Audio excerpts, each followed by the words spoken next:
ngira ikibazo gikomeye bene data nta muntu upfa mbere yo gupfa nta muntu upfa mbere yo gupfa buriya nubwo avuga ngo umuntu nge numva abantu bavuga ngo ndapfuye we ukabona ntapfuye akongera bagace ngo ndapfuye we ukabona ntapfuye nigeze kubwira umuntu ariko uvuga ngo urapfuye ubundi gupfa umuntu abyifuza wumva gupfa ari ibintu gupfa kuvuga ngo ndapfuye ariko ni imvugo abantu bakunda ariko nta muntu upfa mbere yo gupfa. 9 nibwo mama yambwiye ati Imana yambwiye ngo wararushye kandi ntiwize kandi irambwira ngo ufite agahinda ariko irambwira ngo sinzabona ubusore bwawe ariko hari imirage yambwiye ngo ngushye amfata ikiganza. Haleluya. Iyo ngize ndanezerwa amfata ikiganza arambwira ngo mwana wanjye Imana yambwiye ngo iguhaye umugisha. Nshuti bakunzi b'ibiganiro bitambuka hano kuri Arabohora TV turabasuhuje mugira amahoro y'Imana. Nkuko musanzwe mukurikira ibiganiro byacu uyu munsi mumaze gukunda wagiye akora imirimo y'Imana itandukanye uyu munsi akaba ari umupasiteri akaba agiye kuduha ubuhamya bugendanye n'urugendo rw'agakiza aratangira atwibwira anakomeza. Pastor tubahaye ikaze. Murakoze cyane mwami Imana bamugisha. Ubuhamya munsabye reka mbanze mbibwire nitwa Pastor Safari Gerard ndi umukozi w'Imana kandi nifuza gukomeza gukorera Imana kugeza ku iherezo ry'ubuzima bwanjye hano ku isi. Rero nubwo munsabye ibintu bikomeye ariko ndagerageza muragira muti ubuhamya bwawe urugendo rwawe kuvubayeho mu mibereho isanzwe agakiza ndagira ngo mvuge mu buhamya nk'ibice nka 3.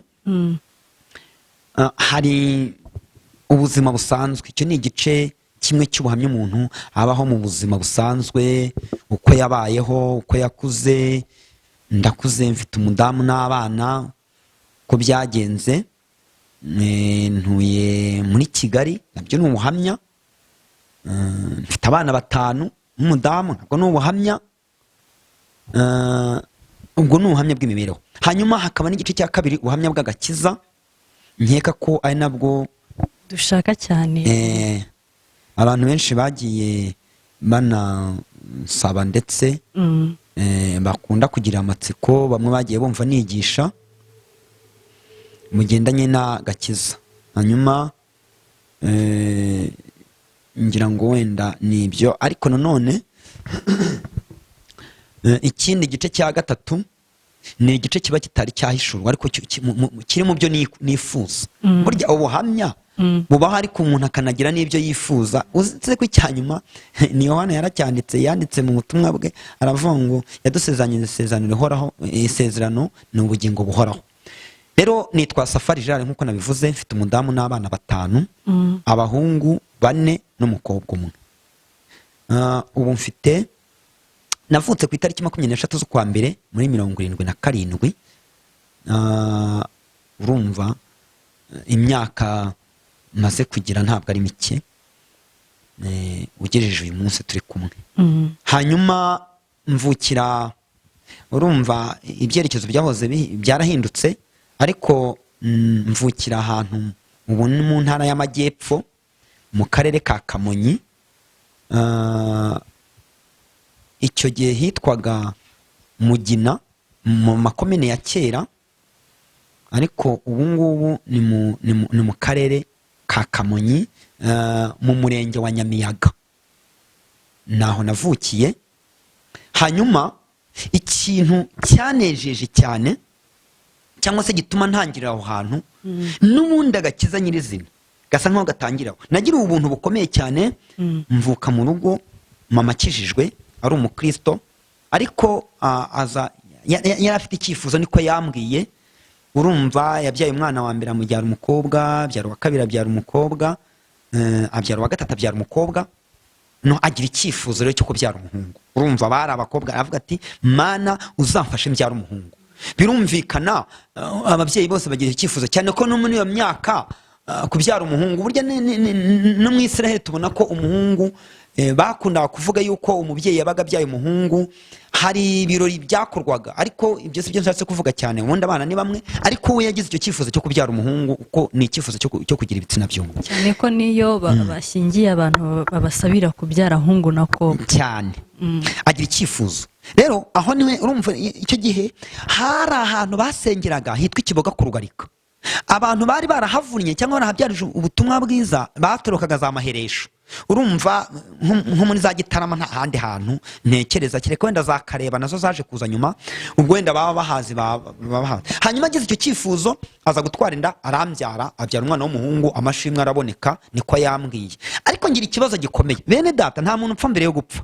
Nta muntu upfa mbere yo gupfa. Buriya nubwo avuga ngo umuntu, njye numva abantu bavuga ngo ndapfuye we, ukabona ntapfuye. Akongera bavuga cyangwa ndapfuye we, ukabona ntapfuye. Nigeze kubwira umuntu ariko kuvuga ngo urapfuye, ubundi gupfa umuntu abyifuza.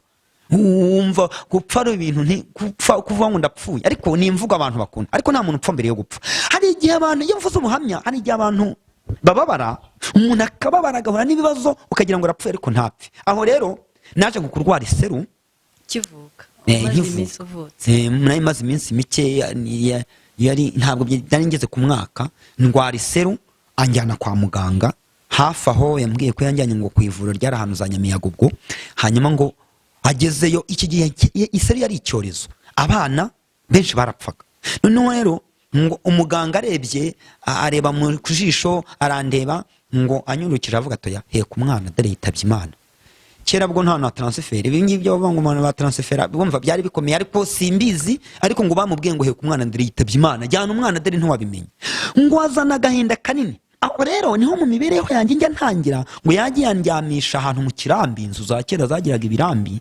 Ubu ngubu ndatekereza ko ari nk'ahantu muri salo hagaragara. Ngo andyamishaho, asenga Imana, avuga ati Imana, ahiga imihigo, avuga ati uyu mwana nazuka agakira akaba muzima azagukorera, nzabimutoza ku buryo gukorera, nanjye kandi nzagushima imbere y'abantu.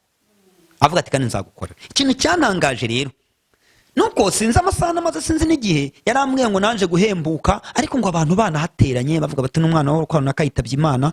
Hanyuma rero nkura bavuga bati nakuze cyo kwa numva akazina ngo ni Muzuka, umwana wo kwa naka ngo ni Muzuka. Noneho mbariza amakuru bambwira ko nyine seru yari inyishe, ariko nyine nza kuba muzima, nshima Imana yo mu ijuru. Aho rero niho mama yari yarahize imihigo. Ubwo niyo mpamvu nakubwiye ngo mu buzima bwanjye bujya gufatana n'agakiza cyane, mvuga iby'agakiza cyane. Aho rero niho ngo yatangiye kumpeka njyana ikiboga.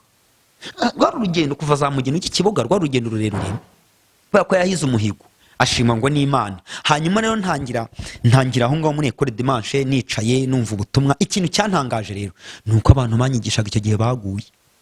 Gusa nagiye numva amakuru, abagena banyigisha muri Ecole Dimanche bagiye babivamo. Ariko ikintu cyamfashije ni ijambo umuntu watwigishaga. Buriya Bibiliya avuga ngo ntihakagire umuntu ugira ikibazo, ngo niyo mpamvu mukwiriye kuguma mu byo mwumvise, ngo mukinda gutembanwa mukabivamo. Niko ijambo ry'Imana rivuga. Hari umuntu wanyigishije ijambo ndikomeraho kugeza n'uyu munsi wa none. Yajyaga atubwira ngo abana tutikarame, nimusubiramo aya magambo, Abatesalonike ba mbere ibice 4 umurongo wa 3. Tugasubiramo Abatesalonike ba mbere ibice 4 umurongo wa 3. Iki Imana ishaka ni iki? Ni ukwezwa kwacu no kwinda gusambana. Noneho turabifata nkakura rero nzi yuko iki Imana ishaka ni iki, ni ukwezwa kwacu no kwinda gusambana, nkabimenya. Ngeze mu myaka 5 nsenga, iwacu habaye icyumba cy'amasengesho. Icyumba cy'amasengesho kikajya kizamo abantu, urumva abantu baturuhaga hakurya za Musave bagatera haleluya. Nkabonamo umugabo wamfashije mu buzima bwanjye nakundaga, yitwaga Gatareruye, yari mwarimu icyo gihe. Yajyaga atera haleluya kuzura umwuka wera. Noneho namureba nkavuga ne kumana, ngiye wazampaye uriya mwuka, kuko uriya muntu ufite umwuka wera ngiye wazamumpa. Ufite imyaka 5. Nari mfite imyaka 5 ubwo nararebaga gutya nkajya numva babivuga. Ariko iwacu haza icyumba cy'amasengesho. Icyumba cy'amasengesho yakajya hazamo abantu baturutse hirya no hino. Twari dufite umusaza, mama nakubwiye ko yarakijijwe, muzehe wacu akajya avuga ati abo bantu mubareke bisengere. Bagasengera abarwayi bagakira nkabibona, bakavuga bati kana jya kuryama, nkahamaho. Naje kuza rero twari dufite ameza y'amaguru 3. Noneho ngiye ko ntagaragaraga, nkababwira ko nshaka kuririmba cyangwa gusenga, bakantereka hejuru aho. Ariko mwumva ndanezerewe, aho reka mpavi. Nakuze natangiye kwigira umubatizo, ibintu by'agakiza urumva nabikuriyemo. Natangiye kwigira umubatizo mfite imyaka 9 nigaga muri primaire, ariko igihe kimwe baratubwira ngo kutwara ku kigo cy'ahantu hitwaga Ingoma.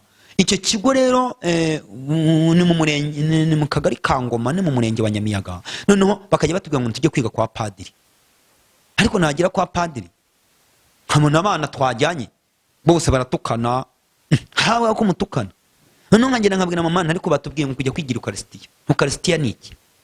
Ati mwana, ati toro ryacu, ati na ADPR, ati bibyi Eucharistia ntabwo tubyama, ati kandi ntitubateze umwana mutoya, ati uko umwana muto batari yasobanukirwa icyaha. None se nzabatizwa mfite imyaka ingahe? Tuzabatizwa umaze kumenya ubwenge.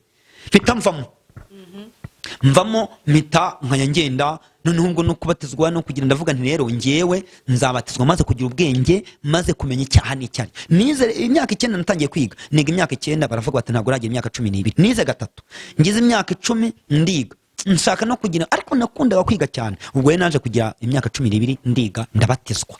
Maze kubatizwa rero hari imirimo nakoze. Ntangira gusenga, njya mu cyumba cy'amasengesho, nakoraga umurimo. Mana ndakwingiza uzawunyibukireho. Njya nsaba. Bibiliya iravuga mu Byahishwe 22:12 havuga ngo dore ndaza mvuba nzanye ingororano kugira ngo umuntu wese bikwiriye ibyo yakoze. Rero twihuse, urumva ubuhamya bwo ni burebure, ariko najyaga ngenda abandi bakavuga ngo muzana amafaranga twiyakire, njye nkajya gutashya inkwi. Natashyaga inkwi nkazizana umuba nkawutura mu menyamasengesho. Urumva na mwana umaze kugira imbaraga, nkavuga nti rero ndagira ngo izi nkwi munsabire umugisha, nkapfukama bakansabira umugisha. 9 mama yambwiye amagambo akomeye, yari umuhanuzi. Amfata mu biganza arambwira ati ngwino nkubwire, uri umuhungu. Nyuma yaho yari yabyaye kandi gahungu kamwe gato, kari kakiri gatoya, ako ngako kapfanye nawe muri jenoside. Noneho mama ambwira amagambo akomeye. Ayo magambo byatumye nyakomeramo kugeza uyu munsi. Yarampamagaye arambwira ngo Imana yamubwiye amagambo akomeye. Arambwira ngo muhungu wanjye ni Karame, arambwira ngo hari ibintu Imana yambwiye, ngo ariko hari ikintu kimbabaje, ngo ntabwo nzabona ubusore bwawe. Ati Imana yambwiye ko nzataha vuba. Cyari igihe cy'ububyutse 9 abantu barasengaga. Ariko icyo gihe urumva nabatijwe muri 89, batizwa mu mazi menshi mu itorero rya ADPR. Icyo gihe twari turi mu kuva Ikiboga, paruwasi igiye kwimukira muri za Mugina ku ya mbere zo kwa 9.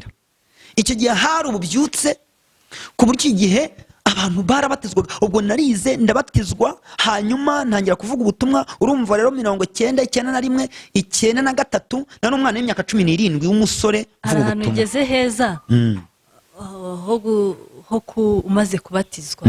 Noneho urumva uhise winjira noneho mu mirimo nyirizina yivuga butumwa, ari nayo ijyanye, ari nayo misiyo y'abantu. N'uyu murimo ngikora Yesu yatanze. Umaze kubatizwa uhita ugenda no gukomeza kwigisha abandi.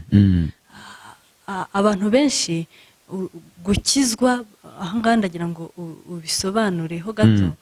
Abantu benshi gukizwa wakuriye muri Ecole de Dimanche, bajya bavuga ko abantu bakuriyemo ibintu by'agakiza biba atari ibyabo, usanga batanajya bakunda kugira imbaraga cyane mu by'imirimo y'Imana, cyaguhase cyane kwinjira mu ivugabutumwa no kuguma gukora. Bajya banavuga ngo icyo gihe ngo yubatijwe ngo yukijijwe ngo utaranyuze mu byaha cyane, ngo ubundi barihannye ikindi. Ariko burya icyo bita chance, icyo bita amahirwe, icyo bita amahirwe. Nanone ubundi ni birebire. Hari ijambo ryitwa umunaziri Imana nyigisha, ariko umuntu araza arambwira ngo umunaziri, arambwira ngo umunaziri ntiyego, arambwira ati umunaziri namuzi ntiyego, ati nagira ngo nkoresha nk'umunaziri, ariko sinamenye ibyo ari byo. Ndavuga numva arambwira ati umunaziri ntiyogoshaga umusatsi, yabaga ariko ndetse y'abanaziri. Umunaziri ntiyakoraga ku ntumbi, umunaziri ntiyabaga se na nyina ntiyamukoragaho, ntiyego. Ati ndagira ngo rero uzakura umurimo w'Imana nk'umunaziri. Sinabimenya, naje kubisobanukirwa nyuma. Rero Imana buriya yantoye nkiri umwana mutoya kugira ngo ntazaba nasaye mu bintu, kuko ibyo nabyo hari ingaruka z'ibyaha. Iyo umuntu akijijwe yaraguye mu byaha byinshi, bamuzanira abana bamwe akanabahakana bikamutera igikomere. Iyo umuntu akijijwe mbese ni byiza kuvuga iby'Imana yakuvanyemo, rwose biba ari byiza, ikabikuvanamo ugatanga n'umuhamya. Ariko hari n'abandi bantu Imana iba yaratoye bakiri bato, nk'uko urabizi. Reka nkuranga urugero. Urabona Pawulo yabanje kwitwa Sawuli, yari umutukanyi, aranabyivugira. Yabanje kwitwa nawe Imana yamubwira ngo ngwino kandi nzagukoresha ibintu bikomeye cyane ngo ariko nanone ibyo wanyuzemo ngo nawe imibabaro n'agahinda uzagenda uhura nabyo mu murimo wanjye. Hari abahari bigusaba iki? Gushinyiriza kugira ngo ugaragaze ko wahindutse bya bintu utakibikora. Niba ugihumurirwa n'urwagwa cyangwa n'inzoga byeri wayegera utari ko reka mbe nicaye hambe nihumuriza warayiretse buryo butaravayo. Njyewe rero nanone hari abandi bantu Imana yatoye nakumenye ntarakurema mu ndanyi nkushyiriraho kugira ngo umuhanuzi uhanurira amahanga. Uwo ni Yeremiya wabwiwe, ndetse Yeremiya avuga ati ko nkiri umwana urankoresha gute? Imana hari abantu itora, uzi impamvu igutora ukiri muto. Niba hari abantu bameze nkanjye mbabwire ibanga kandi mbabwire ubuhanuzi, nuko uwo muntu aba yarahamagariwe ibyo bintu kandi akabikomeramo, aba afite amahirwe akomeye cyane yo kutazabisubiramo uko atanabizi, yo kutazabijyamo, yes, yo kutazabijyamo. Ariko reka nkubwira kandi kantu dusubire inyuma. Urabona njyewe nagira amahirwe nkorera mu rugo rwa Kristo, ariko ikintu cyanejeje nuko ntigeze mbyifuza. Sinigeze nifuza kuzakora ibyo byaha. Aya naho nari nkubwiye Imana yantumagaho, niho nari nkutangiriye jiste kugira ngo nkubwire impamvu Imana yantoranyije nkiri umwana. Urumva nari mfite imyaka 17 nari ntangiye kugenda mvuga ubutumwa ariko nkiri umwana. Mama rero niho Imana yamusanze imubwira ibyo nzakora. Niyo mpamvu abantu bajya bavuga ngo mbese byagenze bite, ngo mbese umuntu akaba ari mu muhamagaro ariko abantu batabizi. Noneho mama yamfashe ikiganza, niho twari tugeze. Reka nkakubwire urahita usubizwa ibibazo ufite n'abandi banyumva. Mama afata ikiganza arambwira ati ngwino mwana wanjye, arambwira ati sinzabona ubusore bwawe birambabaje. Urumva nari umuhungu kandi umuhungu mu bakobwa, urumva. Noneho mpitandira atoya atiwirira ati komera atumura. Ariko ubwo nabaye umwana kwera amateka, twagiye tugira amateka mu gihugu. Nari umuhanga cyane muri primaire, nize inshuro ebyiri, nakoze ikizame cya leta inshuro ebyiri. Nari umuhanga cyane, nagendaga nkagenda nkatsinda ariko simbimenye. Ariko umwarimu umwe aza kumenya ko natsinze, arongera aransibiza. Nahuye n'ibibazo, anshibije ku kigo. Nasabye Imana ngo Mana uzampe gutsinda. Kandi urumva na munyamasengesho twagendaga, nari mfite umuhungu witwaga Murenzi, ni umukristo, yahoze ari umuririmbyi hano Nyarugenge mu Gakinjiro. N'umwe aracyari kandi nacyari umukristo. Uwo rero yaramfashije cyane, twajyaga tujya gusengera mu mapera, abandi bakajya gukina umupira, twajya gusengera mu mapera, tugasenga Imana ikatubwira ngo bana manyenza abana namwe. Nari umuhanga. Ikintu cyantangaje, naratsindaga ariko sinige. Iki kintu nayo kibaje Imana, Mana kuki wambwira ko nzaho umuntu ukomeye ariko kuki utatumye niga? Muri Imana hari ibintu ikurinda, wenda ntabwo mbizi, ariko Imana irambwira ngo bunaguhaye buraguhagije. Ndagenda ndiga. Aho hari imbere ko mama wawe ubwo nari nsubiye inyuma gatoya kugira ngo nkwereke akantu nashaka kunotoramo cyangwa kuvanamo. Nagiye mpura n'ingwane, hari umuntu ubwo naje nko gutekereza mvuga Imana urampemukiye. Nihe mpamvu nabambajijwe nari umuhanga sintsinde kubiyo, kandi nari nabonye n'uburyo bwo kurihirirwa. Hari umuntu wanyemeye kundihira n'iwacu bari gushakisha, ntabwo twari abakene, twari dufite umutungo. Ndiga. Hanyuma umuvuga butumwa ari iwacu witwaga Osquaride, yari umukozi w'Imana, yaguye Nyabisindu, yari umudiyakoni, yaguye Nyabisindu ha kuri ADPR, yari mwene wacu. Hanyuma araza arambwira ati nabonye uri umuhanga kandi namenye ko watsinze, ariko ntabwo wamanitswe, igihe kirakomeye, ngwino nongeye ngusibiza yitwa kuri OBM kumugina. Nahagendaga nabyukaga iwacu saa 10 nkagerayo bukeye nka saa 1. No ndiga uwo mubabaro wose, nabwo menye ko nongeye nkatsinda ariko ntibyakunda. Mpita mfata umwanzuro wo gusenga Imana. 9 nibwo mama yambwiye ati Imana yambwiye ngo wararushye kandi ntiwize, kandi irambwira ngo ufite agahinda, ariko irambwira ngo sinzabona ubusore bwawe, ariko hari imirage yambwiye ngo nguhe. Amfata ikiganza, haleluya, iyo ngize ndanezerwa. Amfata ikiganza arambwira ngo mwana wanjye, Imana yambwiye ngo iguhaye umugisha.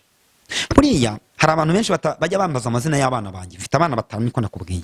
Umwana wanjye wa mbere namwise Mugisha, kubera umugisha Imana yampaye. Imana yaje kumpa umugisha ku buryo ijwi ryaje hamwe ngo igihe kirageze wa mugisha mama yakubwiye muguhe.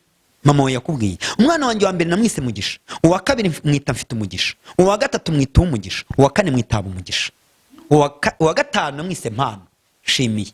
Nubwo nari ntangiye kugira mu mashimwe, ngo Imana yampaye umugisha ukomeye cyane.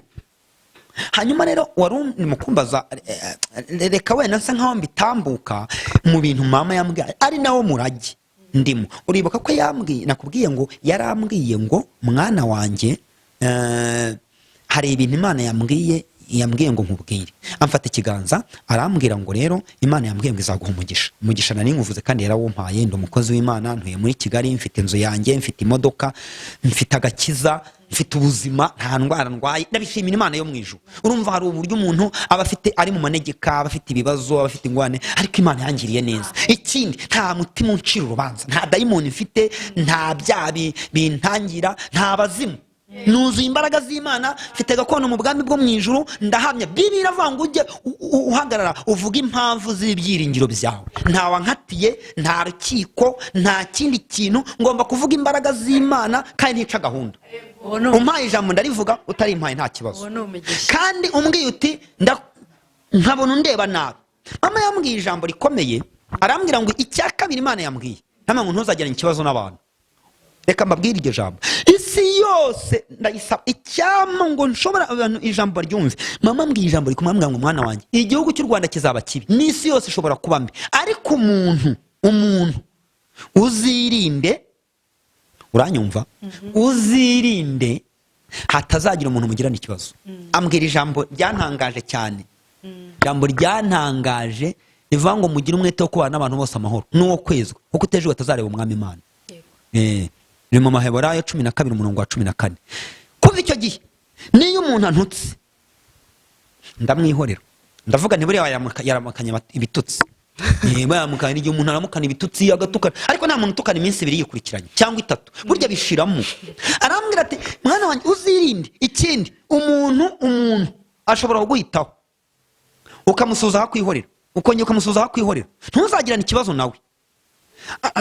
Kandi koko nabibonye nje mbona abantu baza, umuntu akaza mu biroho ko si bibi twakira abantu, ariko umuntu akanza kamwe ngo umuntu ngo yarantutse ngo pastor ngo niyo mushuje ngo nkemura ikibazo cy'umuntu nsuza ntanyikirize. Nigeze kubwira umudamu umwe ndamugana ko bumushuhuje ntakwikirize, uwatangiye umushinga ninde? Ati umushinga wuhe? Uhise ku muntu uramushuhuje ngo uraho aracecetse. Wagiye ubanza kumubwira uti ngiye kugusuhuza uranyikiriza, ukabanza ukabimusaba. None iyo hise uvuga ngo umushinga wawe utangiye, niba uvuze turaho hakwihore, uraho hakwihore, mubwira uti yego, n'ubundi kwa mushuje namwikirize wigendere. Uko abantu nta mwanya bafite, ashobora kuba adafite umwanya wo kwikiriza. Ubwo n'ubuhamya tubwira abantu babahotseho. Nari mfite umuntu ajyaga nsuhuza akanyihorera, nabona nyihorera nkamubwira nti yego nicyo nari nkeneye nkigendera. Buke yarambwira atari ku wa mugabo uteye ubwoba, uransuhuza ukaniyikiriza. Nti none se kuba utabishoboye atuhereye nona nzajya nkwikiriza. Urumva rero mama yanyigishije iryo jambo rikomeye, nta muntu dushobora kugirana ikibazo ntawe ngo umuntu aranyanga, kada ngo umuntu andebye nabi. Umuntu wese yewe no muri psychology ndetse n'umenya muntu n'ibintu byose, umuntu agira amaso abiri. Nta muntu ugira amaso ane, yahindukije ashobora kureba hatareba ukabona areba nabi. Rero buriya umuntu akunyura ukabona kureba nabi, ntukagira ngo na amaso abiri niyo yareba barebye ku ruhande cyangwa wabonye atakwiriye kukureba. Ntukagire ikibazo n'umuntu. Bibiliya iratubwira ngo ntukagire ikibazo n'umuntu, kuko aya magambo ahantu nyavana nagize ibibazo.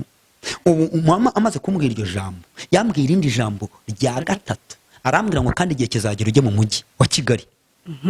Umujyi wa Kigali ntabwo nari nkuzi, sinayenze ngo nicyumva na n'umwana. Ambwira ngo mbonye mwana wanjye uragira intama nyinshi, ngo kandi intama n'abantu, ngo uzaba umukozi w'Imana ukomeye. Ubu niyo mpamvu mbihagararamo, nta muntu wantoye, natowe n'Imana nkuko Paulo yavuze.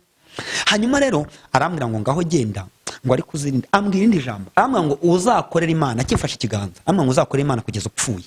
Ni icyakane. Ni icyakane. Atuzabishobora nti ati ndahira kuzabikora, ndamurahira. Ndavuga nti nzabikora. Ngo wabaye umushumba bwa mbere mama niwe wansengeye. Mama niwe wansengeye. Buriya niyo hatagira umuntu uvuga ati ubiraranye, nabaye umushumba, mama niwe wansengeye ambwira ibyo bintu. Hanyuma ariko numva birakomeye, numvaga ari ibintu bisanzwe. Jenoside yabaye 94, njyewe narinze kwiruka, najyaga ngira amasiganwa muri komine Mugina nkaba wa mbere bakampemba.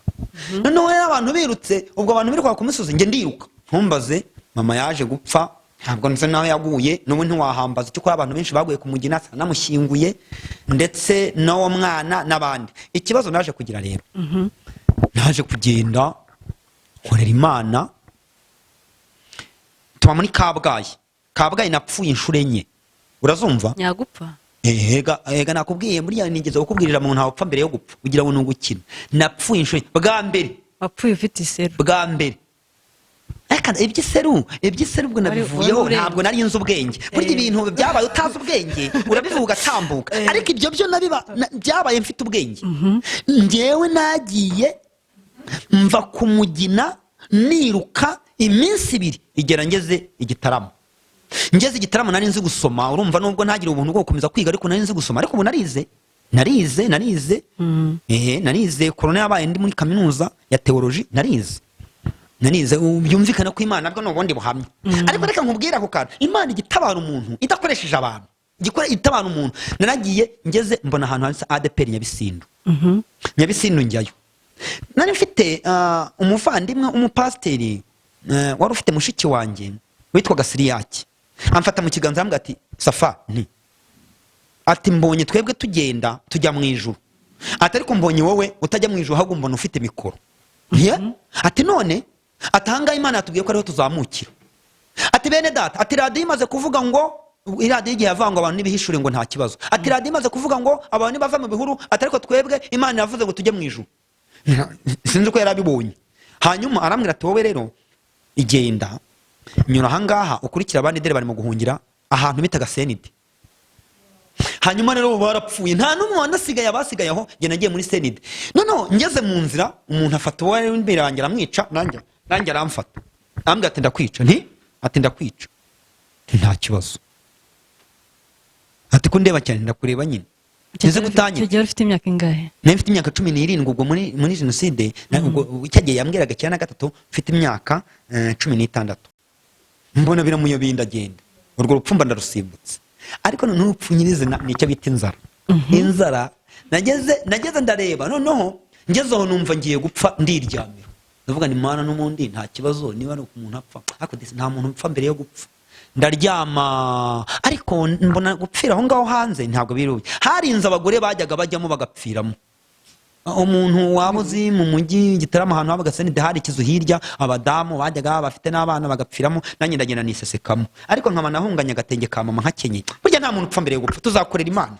Nta muntu upfa mbere yo gupfa, tuzakorera Imana. Aho rero none apfuye icyo nibuka kubera inzara. Kubera inzara nuko umuntu yankandagiye, arankandagira sinabyumva.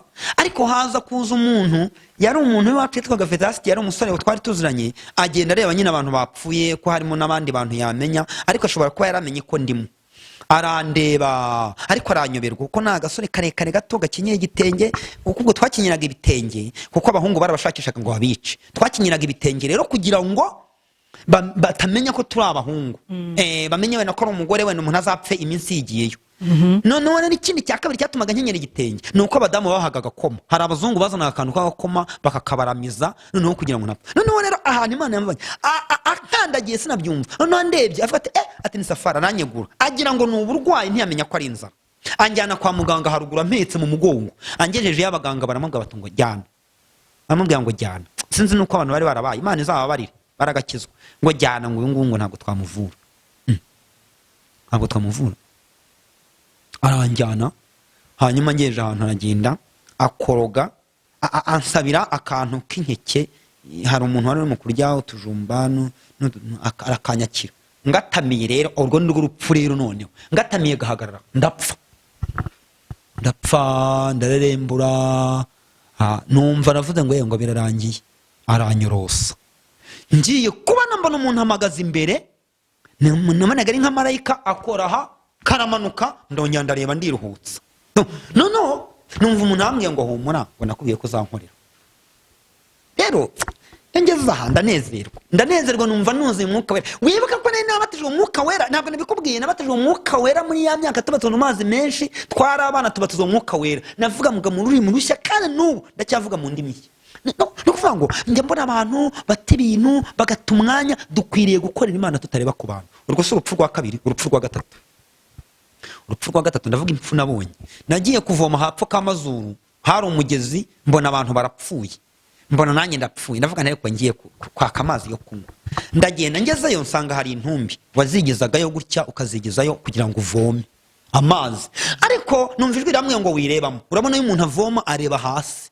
Ngewe mvoma ndubitsemo gutya, naho kugira ngo intera hamwe abicaga abantu bahuka mbe nababonye uko amazi. Naho abandi basigaye mu kigo bambonye ko intera hamwe zigiye kunyica. Ndadubika, ndubitse bikavuga ngo du. None uko amazi ajyamo ngiye kubona mbona bose bazanye imipanga. Nari nzi kwiruka nubwo nari nshonje, utwari turimo sinadusize naduhuyemo. Numva ijwi ramwe ngo urapfuye, ngo ariko mwana wanjye humura, nahise nkubuka ndiruka baranyirukanka nawe mwana nagira umuhoronda nkubita ndabacika nikubita mu kigo bariyamira ngo araducitse uwari uri inyuma yanjye baramwica ndagifite ubwo nibwo rero urupfu rundi Imana yamvanyemo n'urwo buriya hari igihe umuntu noneho rero urundi rupfu arirwo ngiye gusorezaho ubwo ndavuga ku rupfu ndanyangubwire yuko umuntu ava ahantu hanyuma ho kandi hava nkubwira ibindi bike bigeze uyu munsi kuko ibintu urugendo rw'urumva ni rwinshi.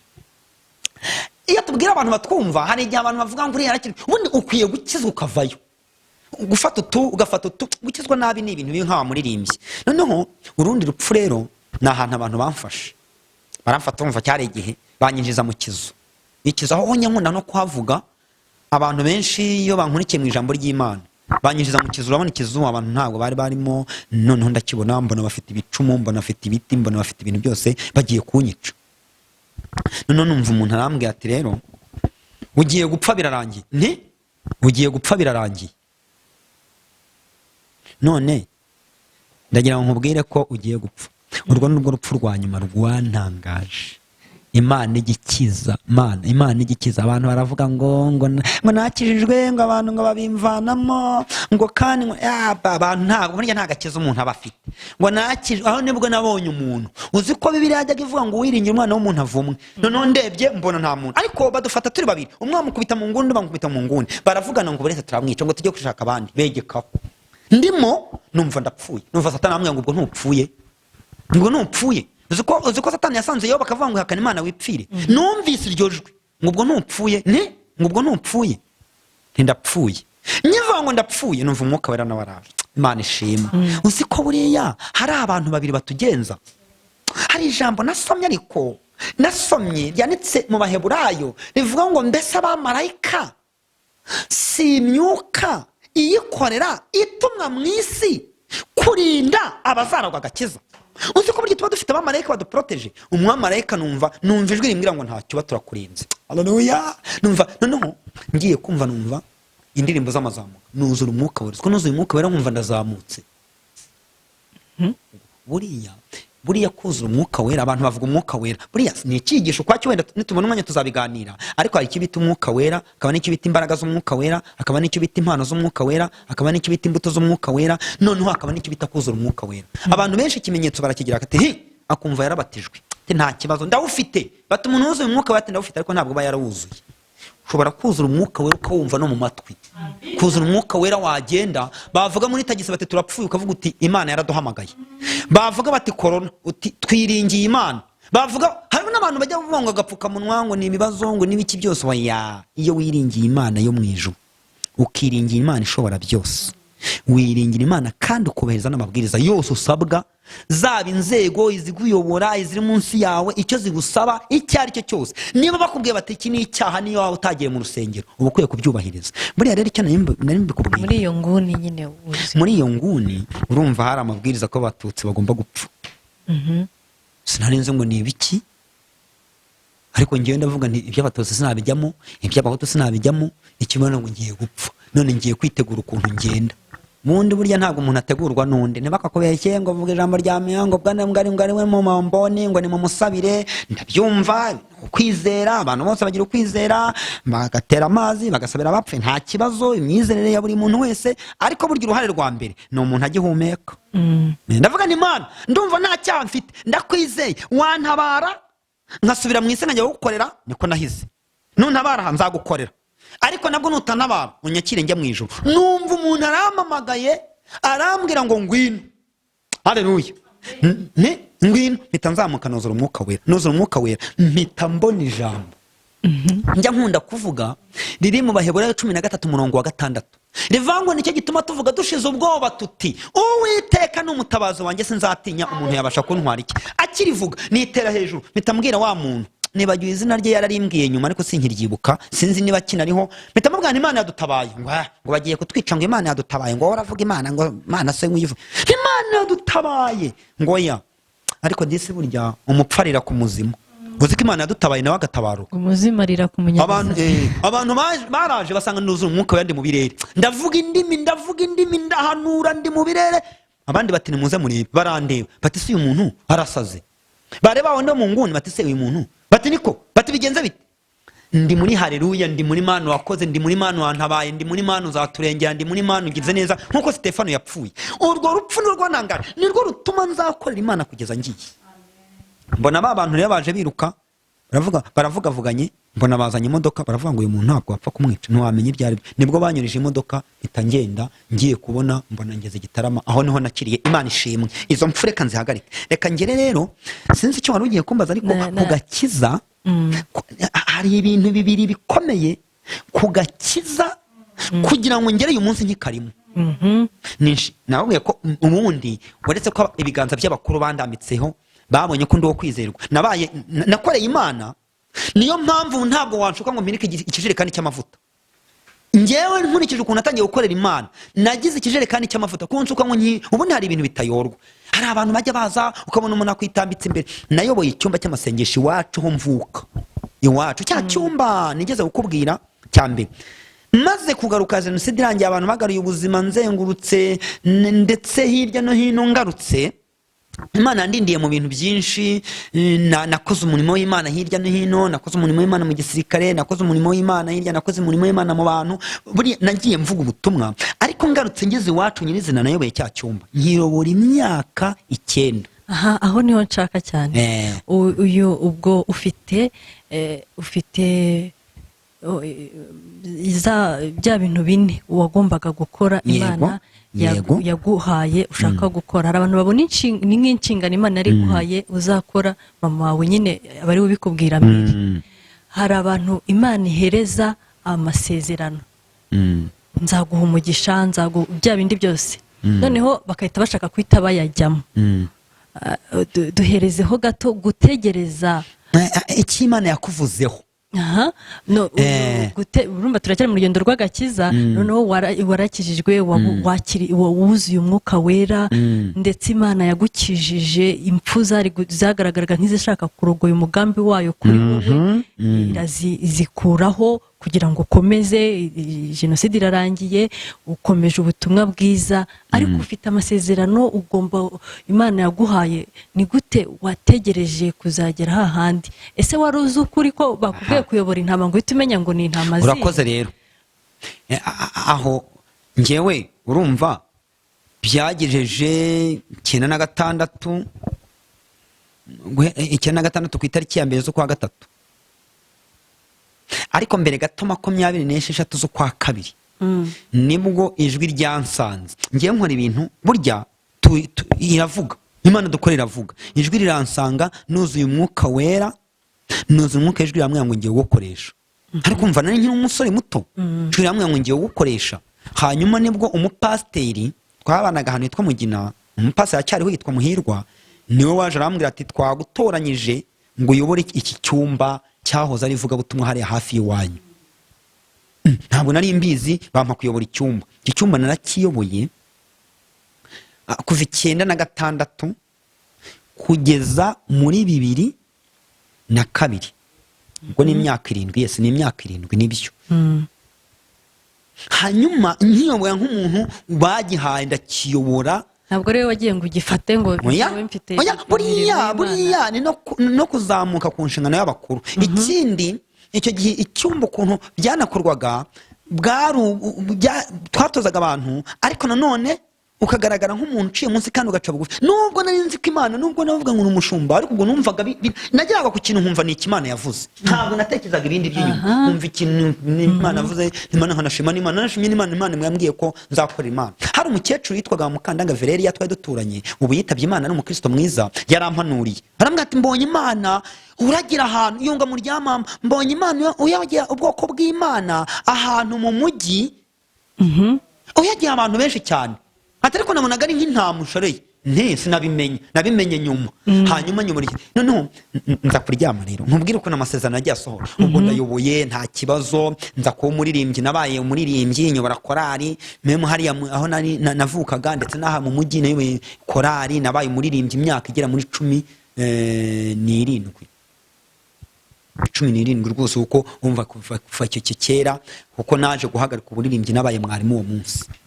Hanyuma inshingano nza kwibuka yuko mama yambwiye ko nzajya mu mujyi wa Kigali. Ubwo itorero ryaranshingiye, itorero rirankwera, nari umwana w'imfubyi, nta wundi muntu mbona wandengera, ariko itorero riravuga ati rero tugiye kugufasha. Baramfasha, baranshingira.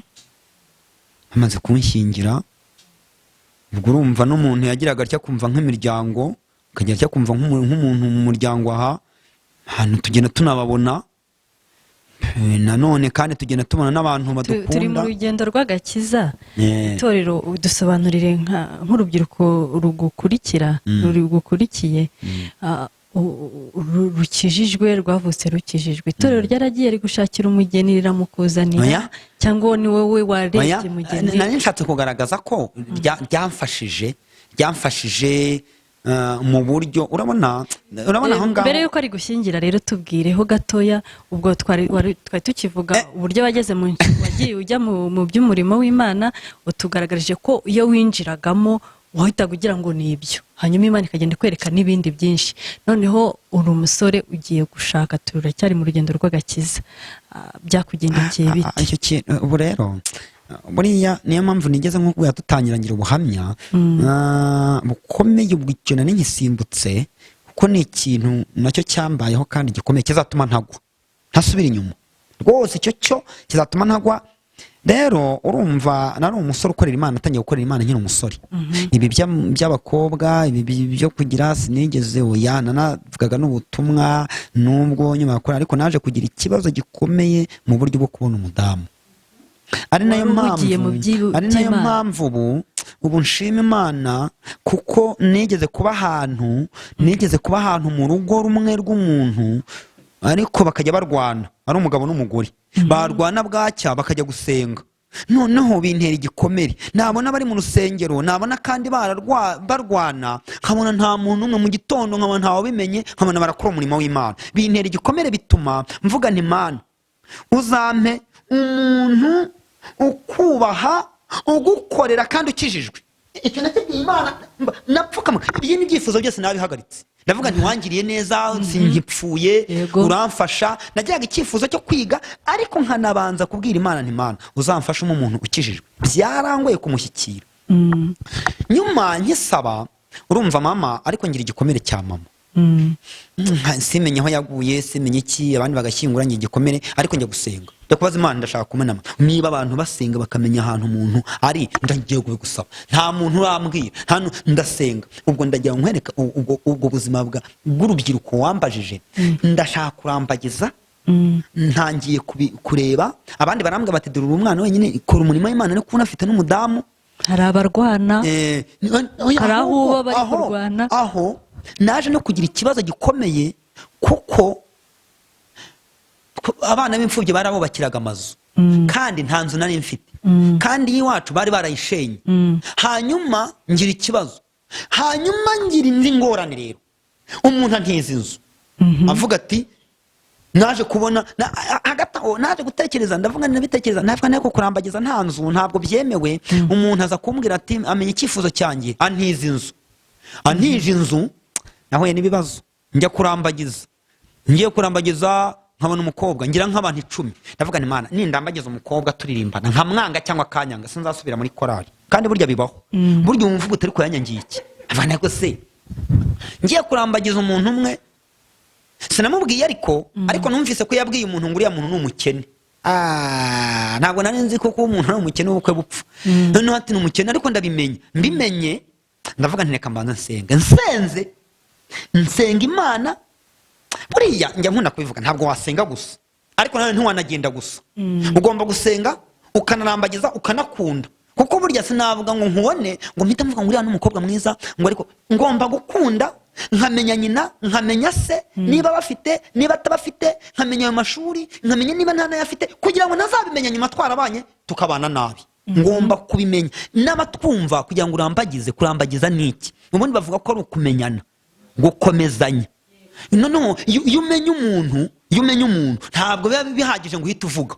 Uramumenya, ukanareba ko muzakomezanya, ukanareba ko muzabana, ukanareba ko muzasazana. Katrepu uko ushobora kureba umuntu ukavuga utari ko nagera aha ngaha nzabivamo. Banza urebe niba afite ijisho rireba hariya hirya, niba muzakomeza kubana rifite. Banza urebe niba, simvuze yuko umuntu ashobora kugira inenge, ariko reba uhitemo uwo muntu mukunde, ariko nanone unasenge n'Imana, ariko nanone namwiyumvamo. Abantu iyo bajya bahubuka bakaza batedusezeranye, hari n'abaza batedusezeranye ntimwarakundanye, nkasanga bazanye muri Nyabugogo aho bacuruzanya, iwabo ni hati ntago mpazi, atariko yambwiye ko ari mu majyaruguru, undi iburengerazuba. Oya, banza ujyeyo umenye niba nagira nyina. Undi hari n'uwigeze kuza bambwira ati bambwiye ko nyina roga, none mbivuyemo. None se kuba baravuze ko nyina roga nicyo gitumye wanza undi mwana? Ibyo rero ni ibikomere. Nge rero nasenze Imana impa umukobwa, ndamumenya, ndamugenzura, ari nawe tubana. Menya niba afite imiryango, menya niba afite abavandimwe. Ikintu cyantangaje nuko nagiye gusenga Imana ikambwira ngo nkwaye mama. Akoreka nkavanemo kuko nakantu kajya kanezeza. Imana yarambwiye ngo nkwaye mama. Uwo mudamu nashatse yari afite mama we, nawe babana. Hanyuma ngiye kumurambagiza, twanaganiriye, mama waraza aransubiza, ijwi rihita rimbwira ngo uwo niwe mama nakubwiye, uwo ni uzakubera umubyeyi. Numva ariko simbimenye kugeza nubwo natashye mbitekerezaho, igihe kiza gushyika. Hanyuma njya gukora ubukwe. Ngiye gukora ubukwe rero, burya no kwihuta ni bibi. Njya kubaza Imana, Imana yambwiye ngo mwana wawe ubukwe bwawe buzaba, ngo ariko buzahura n'ibigeragezo. Ibigeragezo sinari nzi ko ubukwe bugira ibigeragezo, ntabwo nari mbizi. Uzi ko ubukwe bugira ibigeragezo kandi bitatambuka, utareka ngo bitambuke, utahagaramo neza bugapfa. Ibigeragezo cyambere no kwa muntu wampaye inzu yayinyambuye, ayanyambura mbona amezi 2 ngo nkuru ubukwe. Arayinyambura ambwira ati byahindutse. Hanyuma birancanga, ngiye gushaka inzu ndayibura. Umuntu nkubitana umuntu atishyingire, ubundi umwana w'imfubyi arishyingira. Ndavuga ntoya, Imana yambwiye ko nzayikorera, kandi umuntu yayishingiye aba yishyinguye. Singiye gupfa mbere yo kuzakorera Imana, ndabyanga. Hanyuma rero ndagenda ndihangana. Uzi ibigeragezo nahuyemo nabyo? Ikigeragezo rero ubundi nta nubwo mba nkikorera Imana.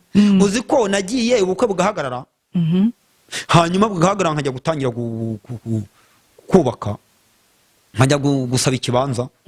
Umuyobozi wari utuyoboye mu murenge akampa ikibanza, bakaza kumbumbira amatafari ngo bamfashe.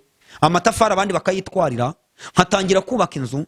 Amezi 5 agashira, ubukwe bati nigari ntabahagaritse, abandi bati wakwishingiye nkabyanga. Nkora n'ibigeragezo kugeza ubwo haje umuntu arambwira ati mva rero byakuyobeye, ishyingira ubireke. Ariko nibuka ko mama yambwiye ko nzakorera Imana. Nubatse inzu umwaka wose umudamu yarantegereje. Ndashima Imana ko tukiri kumwe, nawe ndamushimiye n'ukuri. Yarantegereje, niwe twabyaranye abo bana.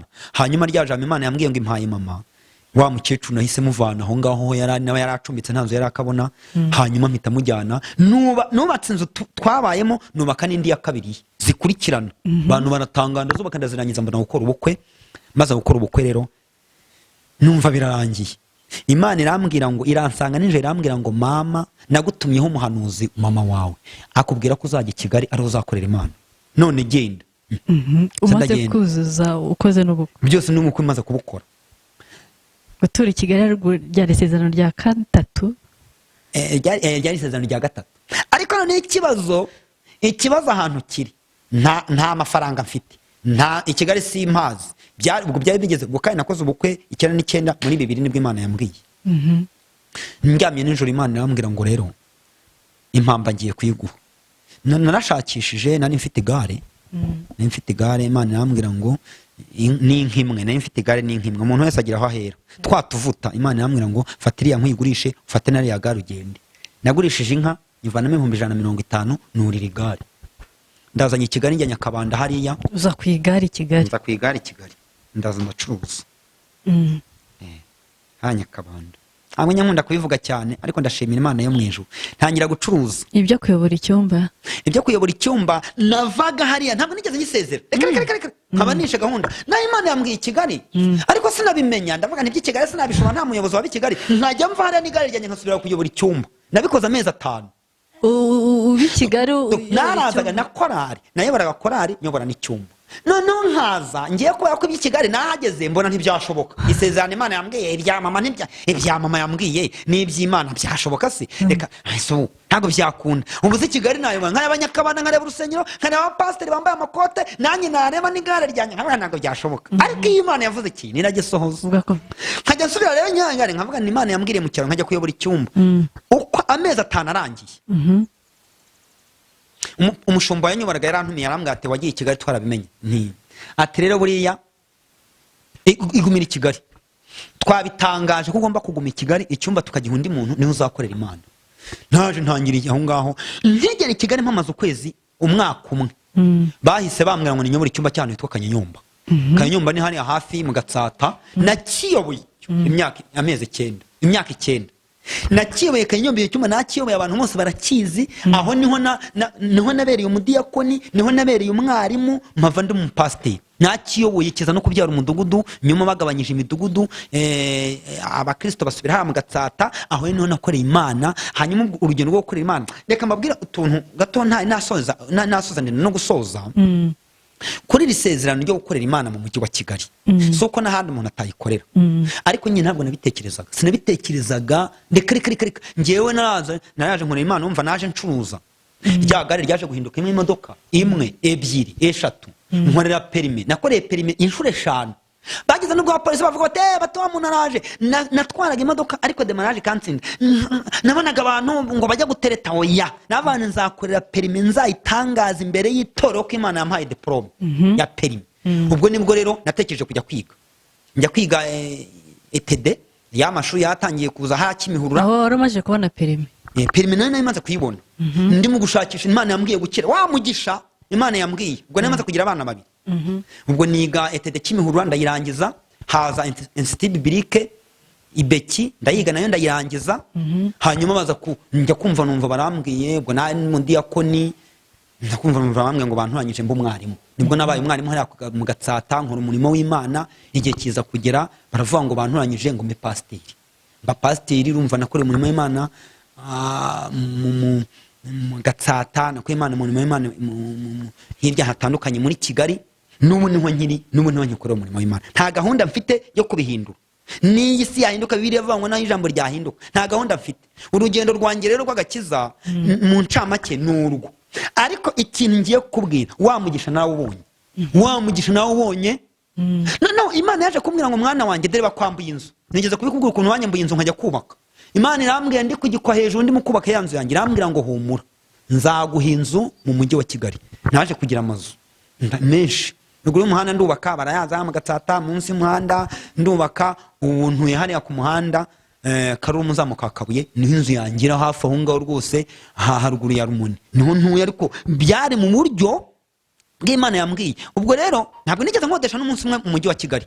Oya, narinjiye mba mu nzu nkoreramo, nakoreragamo. Hanyuma nyuma y'igihe gito Imana yambwiye ngo mugiye kuguha inzu. Ari nayo ya nzu naje kuzana mukecuru muvana mu cyaro. Wa mukecuru Imana yampaye n'umudamu wanjye mubanamo, n'ubu turi kumwe. Mukecuru turacyari kumwe, yambereye mama, ambera amaboko, ambera umubyeyi. Abana banjye bavuga mama muto, mama mukuru. Ubu rero nta gahunda mfite yo kuva mu Mana, nta gahunda mfite. Rero urugendo rwanjye mu ncamake n'urwo, urumva tumaze umwanya. Ariko nakubwiye ko wari wambajije urugendo mu mibereho mu gakiza. Ariko nanone nibutsa abantu ko bakwiye gukora.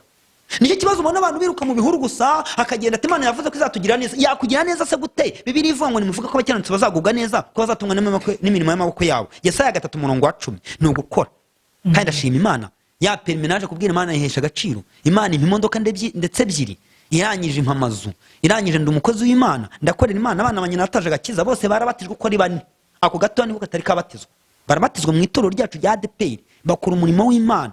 N'abakozi b'Imana. Imana ifasha abana banjye bariga. Nta gahunda, nta mwakugira, nta dayimoni. Nahagaze mu butware bwa Kristo Yesu, mvuga ko nazawe. Niyo umuntu yantuka ndakomeza. Urugendo no gukomeza imbere, nta mpamvu yo gusubira inyuma. Rero bene data mbabwire, ntabwo uzavuga ngo data wacu ngo nta nkunda, ntabwo uzavuga ngo mama wacu ngo nta nkunda, ntabwo uzavuga ngo ndapfuye we, nta utoka nta utabaza. Ahubwo tabaza Imana yo mu ijuru. Imana izatugira neza. Rero ijambo rero nasorezaho ni ijambo rivuga ngo nimuvuga ko abakiranutsi bazagubwa neza, ko bazatungwa n'imirimo y'amaboko yabo. Iyo mirimo ni imirimo tuzagororerwa. Ikindi ni ugukomera mu buhanuzi, gukomera mu by'Imana yavuze, atari ukubyirukankana, ahubwo ukarindira ko kimwe gisohora kandi gisohoye ukakimenya.